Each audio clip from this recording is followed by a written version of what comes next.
जब हमास के आतंकियों ने शनिवार सुबह इजराइल में तांडव किया तो पूरी दुनिया में चर्चा होने लगी कि इजराइल पर हमला हुआ है। ऐसे में सवाल उठा कि आखिर हमास ने इजराइल पर हमला क्यों किया।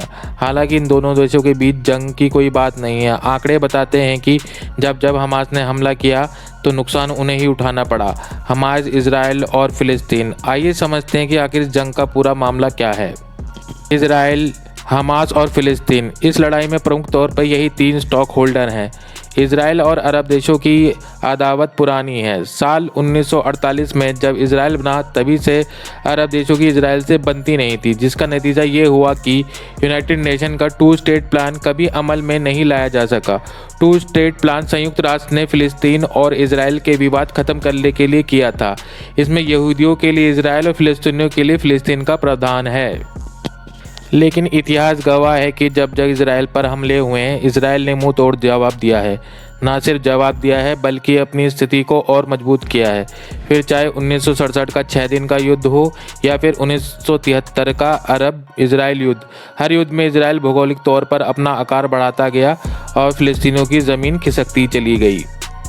1990 का दशक आते आते इजराइल और फिलिस्तीन में बातचीत का दौर शुरू हुआ। एक तरफ बातचीत के जरिए विवाद खत्म करने का प्रयास किया जाने लगा और दूसरी तरफ मुस्लिम कट्टरपंथियों ने 1987 में हमास नामक के संगठन की शुरुआत की। अंग्रेजों में हमास का मतलब इस्लामिक रेजिस्टेंस मूवमेंट है। हमास का उद्देश्य फिलिस्तीनी को इजराइल से आज़ाद कराना है और उसे इस्लामिक स्टेट बनाना था।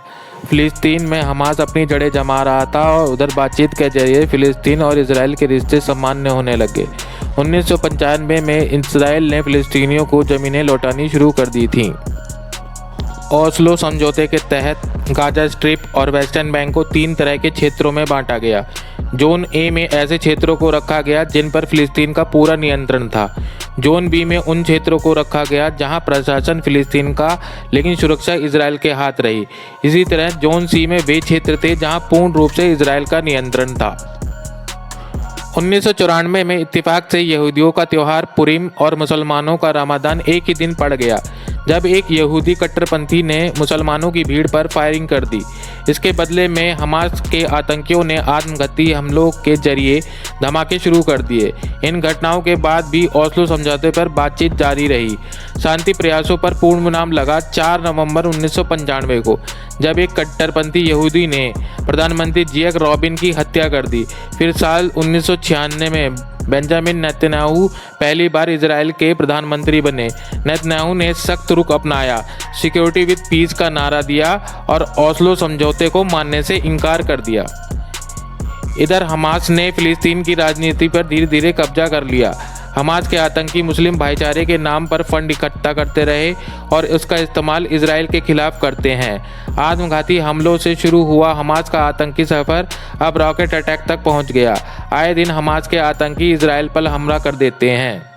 7 अक्टूबर 2023 को हमास ने इजराइल पर जो रॉकेट दागे वो इस सदी का सबसे बड़ा अटैक है। अल जज़ीरा टेलीविज़न के एक कार्यक्रम में हमास के प्रवक्ता ने कहा कि इजराइल पर यह हमला मुस्लिम देशों को संदेश है कि वो इजराइल से रिश्ते समान करने का प्रयास छोड़ दें।